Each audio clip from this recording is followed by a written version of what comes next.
हमारे साथ आजम खान साहब मौजूद हैं, मुल्तान सुल्तान के रोबाम कोच हैं और इसके अलावा जितने भी पाकिस्तानी और इंटरनेशनल प्लेयर्स हैं उनके ये पसंदीदा जो हैं कोच कह लें आपके, इनके पास एजाज़ हासिल है बाबर अज़म साहब को ट्रेनिंग करवाने का। उसके अलावा इमामुल हक का, जितने भी पाकिस्तान के प्लेयर्स हैं इनको ये ट्रेनिंग करवा चुके हैं और ये मोहम्मद रिजवान के बड़े करीबी समझे जाते हैं। उनको रिजवान साहब जो है इनको अपने भाई का दर्जा देते हैं और इनके साथ हर खुशी गमी में जो है शेयरिंग भी करते हैं। वो बेशक तहज्जुद का टाइम हो, कोई भी नमाज का टाइम हो, नमाज नहीं छोड़ते। वो तो ये लोग कहते हैं ये दिखावे, ऐसे कोई बात नहीं, क्योंकि मैं 3 साल उनके साथ काम कर चुका हूँ मुल्तान सुल्तान में। प्रैक्टिस करते थे आपके एलसीसी में, नमाज के टाइम पर सब कुछ छोड़ देते थे। बिल्कुल, वो जुमात कराते हैं, ये उसका और अल्लाह का मामला है। तो वो जनाब जिस तरह जमीन पे लेटते हैं तो लोगों ने कहा वाह क्या एक्टिंग की है। जब एक प्लेयर लंबी इनिंग्स खेलता है ना, वो 70, 80 व 100 के पास चला जाता है तो डेफिनेटली क्रैम्प तो पड़ जाता है, क्योंकि रनिंग बिटवीन द विकेट करनी है, कभी 2 लेने कभी 3 लेने, तो थोड़ी बहुत क्रैम्प्स पड़ जाता है। ये जो बैटिंग का जो हमारी एवरेज है, स्ट्राइक रेट है, ये काउंट होगा इंडिया पाकिस्तान के मैच में? जी डेफिनेटली इर्तिजा भाई, जो इंडियन विकेट है अभी वो बैट्समैन के लिए वो काफी अच्छी है, क्योंकि लंबे रन मारने हैं। तो पाकिस्तान को भी चाहे जितना लंबा खेल सकता है, इवन मेरी अपनी विश है कि पाकिस्तान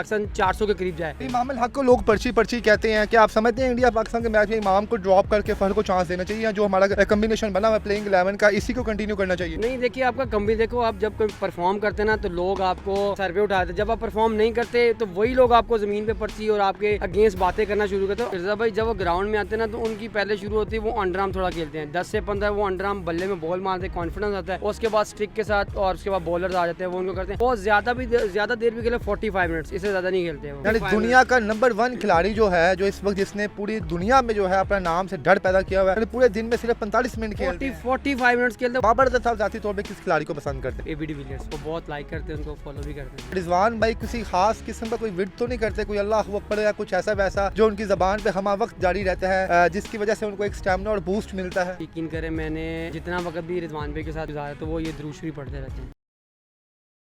जी अस्सलाम वालेकुम नाज़रीन, मैं हूं आपका मेज़बान इर्तिज़ा भट्ट। हमारे साथ आजम खान साहब मौजूद हैं, मुल्तान सुल्तान के रोबाम कोच हैं और इसके अलावा मुख्तलिफ पाकिस्तान के जितने भी पाकिस्तानी और इंटरनेशनल प्लेयर्स हैं उनके ये पसंदीदा जो हैं कोच कह लें आपके, इनके पास एजाज़ हासिल है बाबर अज़म साहब को ट्रेनिंग करवाने का। उसके अलावा इमामुल हक का, जितने भी पाकिस्तान के प्लेयर्स हैं इनको ये ट्रेनिंग करवा चुके हैं और ये मोहम्मद रिजवान के बड़े करीबी समझे जाते हैं। उनको रिजवान साहब जो हैं इनको अपने भाई का दर्जा देते हैं और इनके साथ हर खुशी गमी में जो है शेयरिंग भी करते हैं। तो आज़म भाई, सबसे पहले तो जनाब हम आपको कंग्रेचुलेशन कहेंगे कि जनाब आपकी टीम जो है मोहम्मद रिजवान साहब ने दोनों मैच में बड़ी अच्छी परफॉर्मेंस दी है। अब पाकिस्तान और इंडिया का बड़ा है मैच आ रहा है 14 तारीख को, तो आप क्या समझते हैं रिजवान भाई जो है उस मैच में भी वैसे ही परफॉर्मेंस देंगे, या इंडिया का प्रेशर जो हम देखते हैं कि ओवरऑल जो है पिछले जितने भी वर्ल्ड कप्स में इंडिया का प्रेशर हम पे हावी रहा है कि वहाँ पे परफॉर्मेंस जो है रिजवान भाई ब्रेक कर लेंगे? एक तो इर्तिज़ा भाई आपका बहुत बहुत शुक्रिया, आपने टाइम दिया हमें कुछ बोलने का। एक अच्छा प्लेटफॉर्म है बच्चों को और सब कोचों को कि इस प्लेटफॉर्म के थ्रू हम दुनिया को बता सकते हैं। और रिजवान भाई तो माशाल्लाह भी अच्छी फॉर्म लगी हुई है, दोनों मैच में अच्छा परफॉर्म किया है, 100 किया माशाल्लाह, तो इनका भी कॉन्फिडेंस बहुत अच्छा है। तो उम्मीद करता हूँ पाकिस्तान की टीम जितने भी प्लेयर्स अभी खेल रहे हैं, खुसूसी रिजवान भाई, बाबर भाई और जितने भी अब्दुल्ला शफीक बहुत अच्छा खेले हैं। उम्मीद यही करते हैं कि वो इंडिया के अगेंस्ट अच्छी बैटिंग करेंगे। अपना आजम भाई, बाबर अज़म साहब के बारे में बहुत से लोग ना तनकीद तो नहीं करते, ये कहते हैं जनाब कि बाबर भाई जो हैं, रिजवान भाई जो हैं नमाज़ पढ़ती है तो ग्राउंड में अदा करना शुरू करते हैं, शायद वो दिखावा दिखाते हैं और हम देखते हैं कि बसेस में जब वो जा रहे हैं कुरान मजीद उनके हाथ में होता है। तो क्या रिजवान भाई मीडिया के सामने ऐसे हैं कि ऑफ स्क्रीन जब आप लोग आपस में बैठते हैं कभी भी उनका लगाव इस्लाम से इतना ही नज़दीक है, और आप क्या समझते हैं नज़दीकी की वजह से अल्लाह पाक उनको कामयाबी से नवाज रहा है? इर्तिज़ा भाई बात ऐसी है कि नीयत अल्लाह पाक जानता है। अब जब नमाज का टाइम वो नमाज़ नहीं छोड़ते, क्योंकि मैंने उनके साथ 3 साल गुजारे हुए हैं। वो बेशक तहज्जुद का टाइम हो, कोई भी नमाज का टाइम हो, नमाज़ नहीं छोड़ते। वो तो ये लोग कहते हैं कि दिखावे, ऐसे कोई बात नहीं, क्योंकि मैं 3 साल उनके साथ काम कर चुका हूँ मुल्तान सुल्तान में। प्रैक्टिस करते थे आपके एलसीसी में, नमाज के टाइम पर सब कुछ छोड़ देते थे? बिल्कुल, वो जुमात कराते हैं। और यकीन करें, मैं जब उनके साथ बस में बैठा होता था, वो इवन कि उनके पॉकेट में ना, पॉकेट जो कुरान पाक का छोटा कुरान वो लेके वो पढ़े होते थे। तो जो लोग उनके ऊपर तनकीद करते हैं जी वो दिखावे, ये दिखावा कुछ नहीं है और ये उसका और अल्लाह का मामला है। अच्छा जी, एक उनकी जो वीडियो है वो सोशल मीडिया पे काफ़ी वायरल हो रही है, जो लास्ट मैच में हुआ था बांग्लादेश के खिलाफ, सॉरी श्रीलंका के खिलाफ, जिसमें वो थोड़े इंजर्ड होते हैं, तो वो जनाब जिस तरह ज़मीन पे लेटते हैं तो लोगों ने कहा वाह क्या एक्टिंग की है। तो आप क्या समझते हैं, आपने भी वो मैच देखा होगा और बाकायदा आप रिजवान साहब के साथ ज़िंदगी गुजारी है आपने, आप क्या समझते हैं, क्या वो दिखावे के तौर पर उनको दर्द महसूस की थी, या वाकई वो खिलाड़ी में इतनी बर्दाश्त है कि आखिर दम तक वो बर्दाश्त करता है? वो बहुत सर से गुजर गई थी तकलीफ उनकी, तो वो ज़मीन पर लेटे थे। इर्तिज़ा भाई ऐसा है कि जब एक प्लेयर लंबी इनिंग्स खेलता है ना, वो 70 80 100 के पास चला जाता है, तो डेफिनेटली क्रैम्प तो पड़ जाता है, क्योंकि रनिंग बिटवीन द विकेट करनी है, कभी 2 लेने हैं, कभी 3 लेने हैं, तो थोड़ी बहुत क्रैम्प्स पड़ जाता है। उन्होंने खुद ही कहा कि मैं थोड़ी एक्टिंग भी थी, तो लेकिन ये होता है जब इंसान लंबी इनिंग्स खेलता है, 100 के ऊपर चला जाता है, तो थोड़ी बहुत पेन निकल हमने जाती कभी है। कभार देखा भी है, जब आप काफ़ी लंबी इनिंग्स खेल रहे हैं तो आप थोड़ा बहुत स्टे लेने के लिए मुख्तलिफ बहाने करते हैं। कभी आप ग्लासेस खोल देते हैं, कभी आप पानी के लिए कॉल करते हैं अपने टीममेट्स को, कभी आप लेट जाते हैं। शायद ये पार्ट ऑफ द गेम ऐसे ही मेरे जी, हिसाब बिल्कुल से। ऐसे ही देखिए, जितनी लंबी इनिंग्स खेले इंसान थक जाता है, आखिर इंसान है, मशीन तो नहीं है ना, उसको भी रेस्ट की आज़म जरूरत भाई, होती यहाँ है। पे थोड़ी सी बात हम रोहित शर्मा की भी करेंगे कि रोहित शर्मा ने जिस तरह फास्टेस्ट 100 किया वर्ल्ड कप की, और आप क्या समझते हैं कि पाकिस्तानी प्लेयर्स को भी ऐसे जो है नडर होकर बैटिंग करनी चाहिए कि आई थिंक 67 बॉल्स में उनकी 100 हो चुकी थी। तो क्या समझते हैं ये जो बैटिंग का जो हमारी ये एवरेज है, स्ट्राइक रेट है, ये काउंट होगा इंडिया पाकिस्तान के मैच में? जी डेफिनेटली इर्तिज़ा भाई, जो इंडियन विकेट है अभी वो बैट्समैन के लिए वो काफ़ी अच्छी है, क्योंकि लंबे रन बनाने हैं, तो पाकिस्तान को भी चाहे जितना लंबा खेल सकता है। इवन मेरी अपनी विश है कि पाकिस्तान 400 के करीब जाए। अच्छी बैटिंग, ऊपर से जो बैट्समैन अच्छे होंगे, बाबर रन्स करे, अब्दुल्ला शफीक ऑलरेडी कर रहा है, फिर रिजवान भी कर रहे हैं, हमारी बैटिंग बहुत लंबी। अब्दुल्ला शफीक के साथ भी बड़ा अच्छा टाइम गुजरा है यार। आजम भाई, किस किस खिलाड़ी का नाम लूँ आपके सामने? मैं आपने तो क्रिस गेल को यहाँ पे नहीं छोड़ा। इमरान ताहिर साहब जनाब आपकी तारीफ करते भी नहीं थकते। अब्दुल्ला शफीक साहब को एक चांस मिला और उन्होंने वो साबित कर दिखाया कि बड़ी अच्छी चॉइस है पाकिस्तानी टीम की प्लेइंग 11 की। अब्दुल्ला शफीक साहब को यकीन था या आपको पता था कि इस बंदे को अगर चांस दिया जाए किसी मैच में तो ये अपनी परफॉर्मेंस से जो है अपना नाम जो है तारीख में लिखवा लेगा? जी रज़ा भाई, मैंने इनके साथ काम किया हुआ एनसीए में, तो ये पीएसएल में काफ़ी परफॉर्म करके आ रहे हैं। देखिए, जब भी हमारा मुल्तान सुल्तान का लाहौर का मैच होता है ना, तो अब्दुल्ला भाई रन्स कर रहे होते हैं। ओवरऑल काफ़ी मैचों में इनको मैं देखा, लेकिन मुझे उम्मीद थी कि जब ये बैटिंग करेंगे लंबा लेके चलेंगे। इमाम अल हक को लोग पर्ची पर्ची कहते हैं, क्या आप समझते हैं इंडिया पाकिस्तान के मैच में इमाम को ड्रॉप करके फहर को चांस देना चाहिए, या जो हमारा कम्बिनेशन बना हुआ प्लेइंग 11 का इसी को कंटिन्यू करना चाहिए? नहीं, देखिए आपका कमी, देखो आप जब कोई परफॉर्म करते हैं ना, तो लोग आपको सर पे उठाते हैं। जब आप परफॉर्म नहीं करते तो वही लोग आपको ज़मीन पे पर्ची और आपके अगेंस्ट बातें करना शुरू करते हैं। हम आवाम है ना, हम आवाम कुछ भी कर सकते हैं। अब इंसान को ऊपर चढ़ा देते हैं, नीचे भी फेंक देते बाबर हैं। आजम के बारे में लोग बहुत ज़्यादा तनकीद करें, इवन के पाकिस्तानी भी जो है बड़ा गुस्से का इजहार कर रहे हैं कि वर्ल्ड नंबर 1 बैट्समैन है, पहले मैच में 7 स्कोर, दूसरे में 10 स्कोर, पता नहीं तीसरे में कितना मारते हैं। तो क्या समझते हैं बाबर आजम क्या किसी प्रेशर में खेल रहे हैं, या क्या वजह है कि जो वो परफॉर्म नहीं दे पा रहे?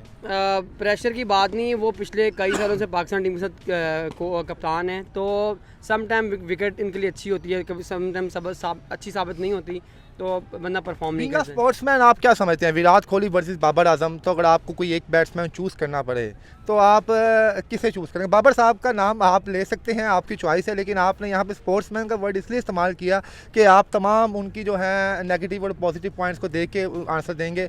तो आप क्या समझते हैं, विराट वर्सेस बाबर, अगर आपको कोई एक खिलाड़ी इस मौजूदा सिनेरियो में सेलेक्ट करना पड़े तो किसे सेलेक्ट करेंगे? इर्तिज़ा भाई, मैंने तो उनके साथ काम किया, और विराट कोहली की थी अलहदा से पर्सनैलिटी है, उसकी बैटिंग स्टाइल बहुत वो दुनिया में, लेकिन मैंने बीइंग स्पोर्ट्समैन बाबर के साथ काम किया, उसकी टेक्निक बहुत अच्छी है। बाबर आजम साहब दुनिया के नंबर 1 बैट्समैन है, नो डाउट, और अल्लाह वजह उनको नंबर 1 पे ही रखे आगे।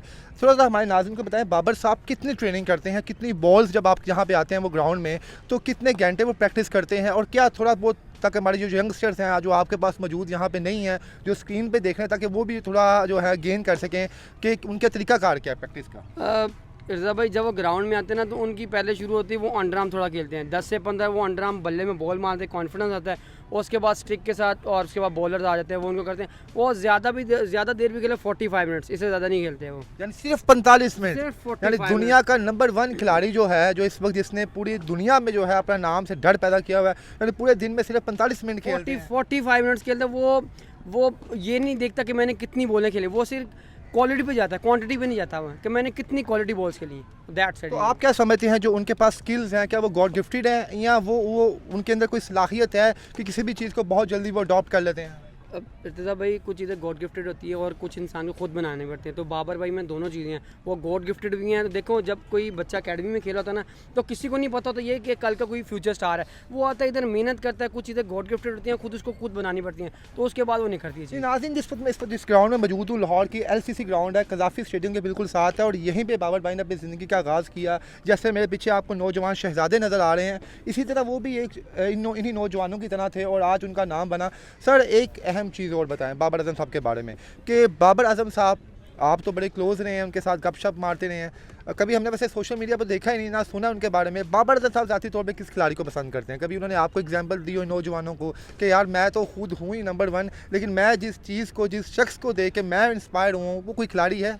वो अक्सर एक दो दफ़ा मैंने पूछा अभी, तो वो यही बता AB डिविलियर्स को वो बहुत लाइक करते हैं, उनको फॉलो भी करते हैं उनको। और अब बाबर साहब की आजिज़ी के बारे में ज़रा बताएं, क्योंकि विराट कोहली साहब का ना एक क्लिप सोशल मीडिया पे बड़ा वायरल हो रहा है, जिसमें जो ऑडियंस, जो वहाँ पे क्राउड है, वो नवीन को जो है छेड़ रही है, और विराट कोहली साहब ने उनको खामोश किया कि ना ऐसा ना करें आप, ऐसे उसका जो परफॉर्मेंस है उस पर फ़र्क पड़ेगा। तो बाबर आजम साहब भी इसी तरह के हैं, कोऑपरेटिव हैं जनाब के? वो भी क्या समझते हैं कि नहीं नहीं, वन साइडेड होना चाहिए? नहीं नहीं, वो तो बहुत कोऑपरेटिव बंदा है, मैंने उसके साथ 3-4 साल काम किया है, तो वो बड़ा डाउन टू अर्थ और सबको साथ लेके चलने वाला बंदा है, बहुत अच्छा बंदा है। तो अब आप क्या समझते हैं, अब आपकी प्रेडिक्शन क्या है कि प्लेइंग 11 कौन सी होगी, और क्या पाकिस्तान इंडिया को ज़िंदगी में, हिस्ट्री में फर्स्ट टाइम जो है वर्ल्ड कप में बाबर साहब की मौजूदगी में हरा पाएगा? इंशाल्लाह सेम टीम खेलेगी मेरे पॉइंट ऑफ व्यू से, क्योंकि टीम बड़ी अच्छी है, कम्बिनेशन बड़ा अच्छा बना हुआ है, दोनों मैच जीते हुए हैं, कॉन्फिडेंस है। और मेरी जो ड्रेसिंग रूम का माहौल भी यही चल रहा होगा कि बाबर सबको साथ लेके चलेगा, और सेम टीम इंशाल्लाह। रिजवान भाई, नौजवानों को ज़रा ये भी बता दें कि कहते हैं कि कलाम पाक में बड़ी ताकत होती है, कोई ना कोई एक ख़ास विर्द आप करते हैं तो अल्लाह पाक आपको कामयाबी से नवाजता भी है। कोई अपना रिजवान भाई किसी ख़ास किस्म का कोई विर्द तो नहीं करते, कोई अल्लाह अकबर या कुछ ऐसा वैसा जो उनकी ज़बान पे हमा वक्त जारी रहता है, जिसकी वजह से उनको एक स्टैमिना और बूस्ट मिलता है? मैं इर्तिज़ा भाई, यकीन करें, मैंने जितना वक्त भी रिजवान भाई के साथ गुजारा तो वो ये दुरूद शरीफ पढ़ते रहते हैं, उठते बैठते जागते, मैच में, मैच से बाहर वो दुरूद शरीफ पढ़ते रहते हैं। और दुरूद शरीफ की बरकत से और मुल्तान सुल्तान 1 दफ़ा चैम्पियन, 2 दफ़ा रनर अप हुई है, तो सारी उनकी मेहरबानी है। कोचेज़ का बड़ा रोल होता है और मैनेजमेंट का बड़ा रोल होता है। सरफराज साहब के साथ रिजवान भाई की कुछ लगती है आपस में, या मीडिया में दिखाते हैं जनाब के रिजवान जो है, क्योंकि जो सोशल मीडिया जो है ना, कुछ कराची के जो ऑडियंस है वो लाजिमत है अपने प्लेयर को सपोर्ट करेगी। सरफराज अहमद साहब वहाँ किया, और उन्होंने भी डबल सेंचुरी की है जो डोमेस्टिक मैचेस में। तो वैसे ज़ाती तौर पर कितने नज़दीक हैं आपस में, और कितना ये एक दूसरे की रिस्पेक्ट करते हैं खिलाड़ी? इर्तिज़ा भाई, ड्रेसिंग रूम में सब लोग एक जैसे होते हैं, कोई किसी के पीछे बैक बाइटिंग नहीं करता, कोई किसी के खिलाफ बात नहीं करता। सिर्फ ये सोशल मीडिया बताता जी इसने ये कर दी, ऐसे कोई बात नहीं है। आप यकीन करें, लोग तो ड्रेसिंग रूम में नहीं जा सकते, लेकिन मैं ड्रेसिंग रूम कई दफ़ा शेयर कर चुका हूँ, मैं डिफरेंट लीग्स में पाकिस्तान टीम के साथ, ये आपस में एक होते हैं। आखिर में पाकिस्तानी टीम के नाम, बाबर आजम के नाम, मोहम्मद रिजवान के नाम, क्या पैगाम सर देंगे आप? बस मेरा तो यही दुआ है बाबर भाई के लिए, रिजवान भाई की पूरी पाकिस्तान टीम के लिए, आप जिस तरह खेल रहे हैं उसी तरह खेलते रहें, अल्लाह पाक आपको कामयाब करे। जी नाज़रीन, ये आज़म खान साहब थे, और इस वक्त ये LCC ग्राउंड में अब्दुल कादर यूनिवर्सिटी में जो है रोबो आर्म कोच भी हैं, और इसके अलावा डिफरेंट किस्म के वो जो है टेक्निक्स जो है अपने स्टूडेंट्स को यहाँ सिखाते हैं। आप भी यहाँ पे आएँ तो आप इनके टैलेंट से मुस्तफ़ीद हो सकते हैं। जितनी प्यार और मोहब्बत से ये ट्रेनिंग देते हैं, आपको खुद खुशी होगी कि आप किसी अच्छे कोच की नज़र में हैं। इंशाल्लाह दूसरा इंटरव्यू नौजवानों से करते हैं, इनसे भी पूछते हैं इनकी राय क्या है, क्योंकि इनकी राय के बगैर हम कोई मैच नहीं जीत सकते, और इनका एक तजर्बा क्या कहता है कि पाकिस्तान मैच जीत पाएगा या नहीं। इसके साथ ही मुझे ज़्यादा नहीं, अल्लाह हाफ़िज़।